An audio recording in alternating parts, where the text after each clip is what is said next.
Jika menghadapi situasi seperti ini, apa yang akan kamu lakukan? Total 260 yuan. Lalu kami bagi. Jika dibagi, masing-masing orang 78 yuan. Salah kamu. Lihatlah. Aku gak makan daging. Makan kubis saja. Setengah lainnya, kalian berdua makan sepertiga. Jika dikatakan adil, kita berbagi pot ini, maka aku akan membayar 23,4 yuan. Jika dibulatkan, 23 yuan. Maka kalian berdua membayar 214 yuan. Belum pernah bertemu orang seperti ini sebelumnya. Tapi jika sudah bertemu, kita hanya bisa tersenyum kecut. Pada akhirnya, mereka membayar sesuai dengan jumlah yang asli dibagi oleh gadis itu. Tapi kemudian sesuatu yang lebih lucu terjadi. Tidak menyangka gadis yang tidak tahu malu itu mengatakan baterai ponselnya mati. Tak apa-apa. Tak apa-apa. Biarin aku. Makasih ya. Pikir Jiang Xiao gua akan membayar. Siapa sangka dia akan memberi temannya pengisi daya cadangan. Gadis itu terlihat kecewa. Tapi tidak bisa mengatakan apa-apa lagi. Tidak menyangka tindakan gadis ini membuat mereka berdua terkesiap. Pelayan datang untuk menanyakan apakah mereka sudah selesai makan. Dua lainnya mengatakan mereka selesai makan. Mereka akan berdiri dan pergi. Tapi gadis gendut tidak senang. Siapa yang menyuruhmu mengambilnya? Mereka berdua selesai makan. Dan aku belum selesai makan. Belum bertanya aku, tetapi ambilnya.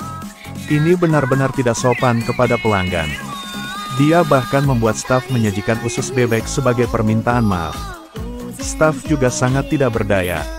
Ini adalah pertama kalinya dia bertemu dengan tamu yang tidak masuk akal.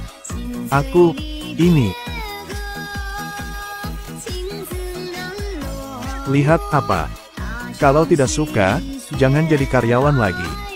Setiap kali aku datang ke sini, selalu pelayan terburuk. Menyuruhnya melakukan apapun sangat goyah. Kasih bintang 1. Karyawan yang marah pergi. Dua orang yang duduk di meja yang sama dengannya juga merasa sangat malu. Tipe orang yang mempertahankan kebajikan itu apapun yang terjadi, keluar ke masyarakat pasti akan dipukuli. Uangnya sudah dibayarkan. Jika tidak memakan sisa dagingnya, menyesalinya. Menabung adalah tradisi Tionghoa yang baik. Mereka semua adalah siswa tahun 4. Baru saja magang dan tidak menghasilkan banyak. Mereka bahkan belum keluar ke masyarakat. Juga marah karena orang-orang di sekitar. Ketika Xiao Gua pergi ke sekolah, dia meminjamkan temannya 300 yuan. Saat itu, dia tidak punya cukup uang, tetapi dia mencoba meminjamkannya kepada orang itu. Karena dia tahu latar belakang keluarga orang itu juga tidak baik. Jadi dia meminjamkan uang padanya. Beberapa hari yang lalu, ponselnya juga rusak secara tidak sengaja.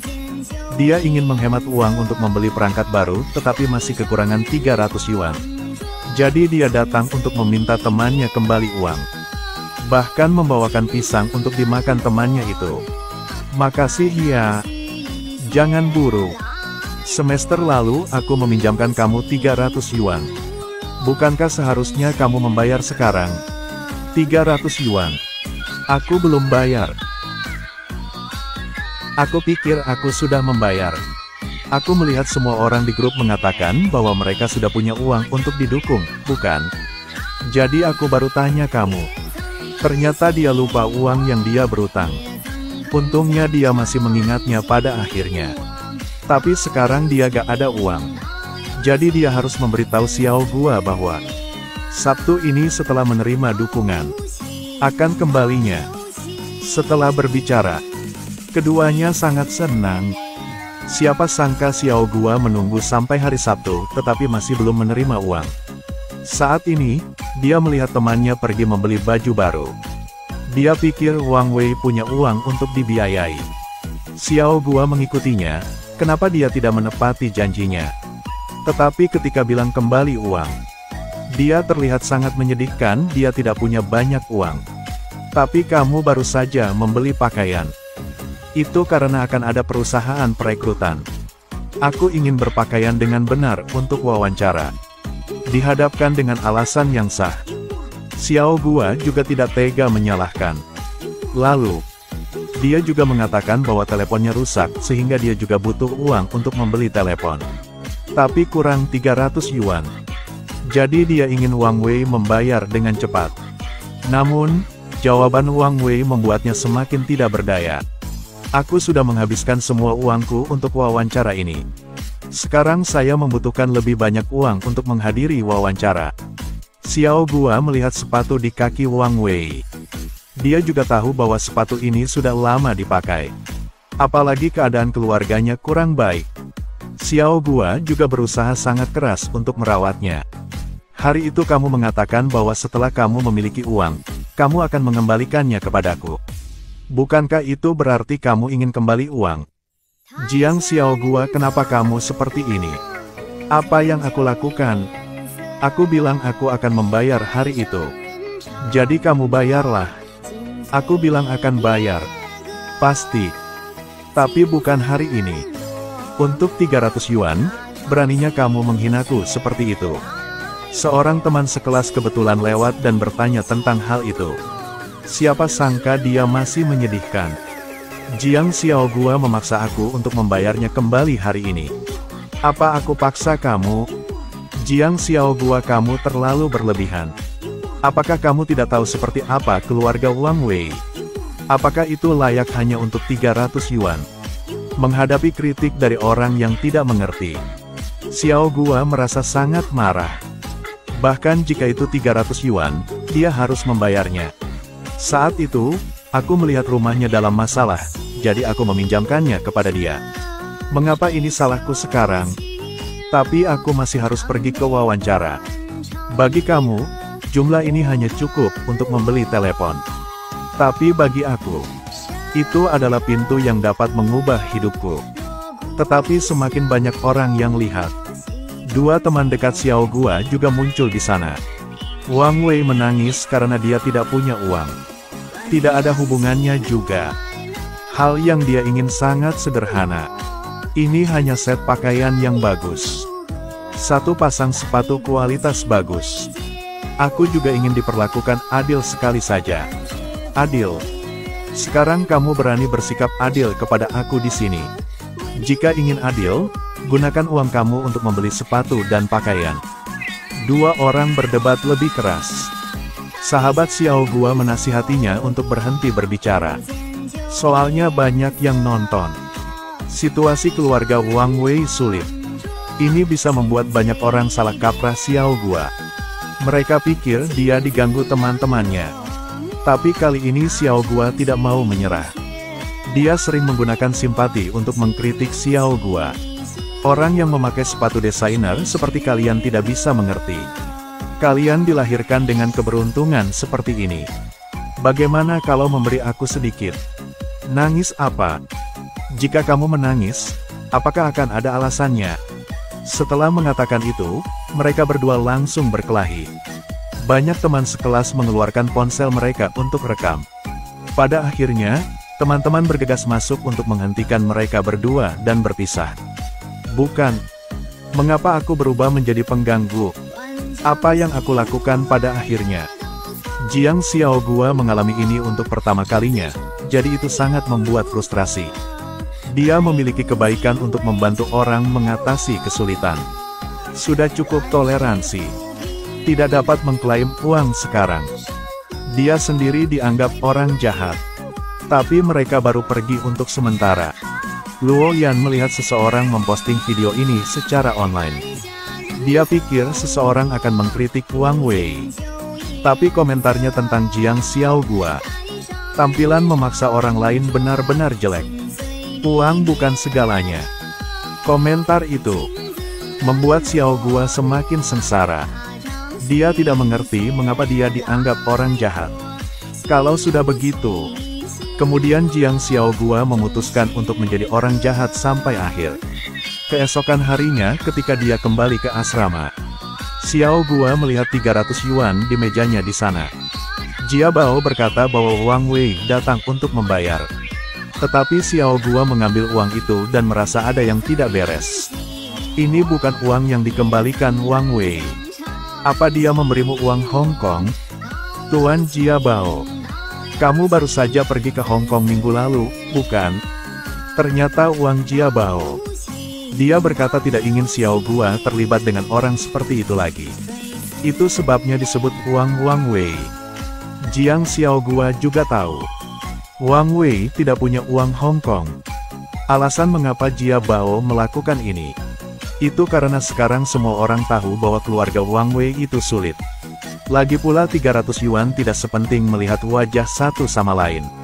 1 tahun lagi sampai mereka lulus. Setelah itu, mereka harus melihat wajah semua orang. Kenapa dia tidak kembali ke uang? Apakah kalian merasa bahwa aku membuat kalian kehilangan muka hari ini?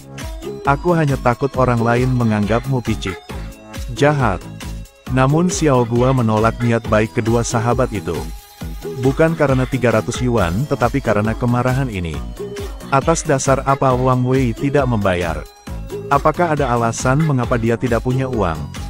Hari berikutnya, ketika Wang Wei sedang membeli sepatu di toko, dia memilih sepasang sepatu seharga 300 yuan. Ketika Wang Wei mengeluarkan uang untuk membayar, Xiao Gua melihatnya. Bentar.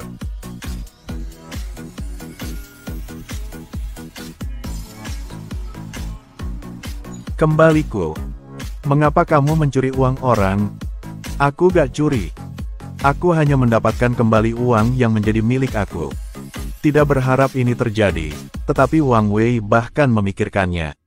Xiao Gua mengikutinya untuk memaksa membayar. Kamu hanya serakah dan ingin membeli ponsel baru. Pada saat itu, gadis yang bersama Wang Wei juga mulai menyerang Xiao Gua. Apakah kamu mengikuti kami ke toko ini? Memang benar kamu tidak punya moral. Aku. Toko tepat di depan gerbang sekolah. Siapa yang ingin mengikuti kamu? Untungnya, 2 teman Xiao Gua muncul tepat waktu, sehingga dia tidak diintimidasi. Kalau soal akhlak, saat itu, Wang Wei tidak punya uang untuk membeli tiket ke kampung halamannya dan Xiao Gua meminjamkannya. Lalu siapa yang lebih baik? Kalau kalian tahu, aku juga tidak punya uang untuk membeli tiket pulang kampung. Lalu mengapa begitu dipaksakan? Tidak bisakah kalian bersimpati denganku? Jika kamu lebih lemah, apakah ada alasannya? Aku bisa meminjamkanmu 300 yuan. Bukan berarti aku memiliki kewajiban untuk melakukannya. Jika kamu ingin uang, kamu bisa menjadi tutor. Kerja paruh waktu. Kamu ingin memanfaatkan simpati orang lain, ingin makan tanpa bekerja. Lalu mengapa orang membantumu? Jangan membawa moralitas. Sekarang sudah bisa ambil uang. Nanti, Xiao Gua tidak akan mudah meminjamkan kepada orang lagi. Bukan hanya dia yang bermasalah, tapi juga punya teman Jia Bao. Karena keluarga Jia Bao sangat kaya, dia sering diajak oleh temannya Xiao Bing untuk jalan-jalan. Alasan mengapa dia terus menempel pada Jia Bao bukan karena dia sukanya. Itu karena setiap kali mereka keluar, Jia Bao membayarnya. Kali ini, Xiao Bing meminta Jia Bao untuk pergi bermain. Luo Yan baru saja melihat bahwa dia panggil Jia Bao untuk membayar. Tapi setiap kali Jia Bao pergi, kali ini bukan hanya Xiao Bing. Dan dia juga membawa sekelompok teman. Jia Bao tidak mengenal siapapun. Di KTV semua orang senang bernyanyi dan minum. Xiao Bing tampak hebat bagi semua orang, kayak dia traktir hari ini. Xiao Bing. Atau haruskah kita minum anggur? Oke lah, pesan saja. Susu, ambil 5 botol anggur. Baik. Makasih bos ya. Luo Yan tidak bisa menerimanya dan bangkit untuk pergi. Tapi dia tidak bisa membiarkan Jia Bao duduk di sini sendirian. Dia akhirnya tinggal. Tapi kali ini Jia Bao mengerti dan langsung pergi. Tunggu sampai pembayaran kemudian. Tolong siapa pembayarnya? Di situ.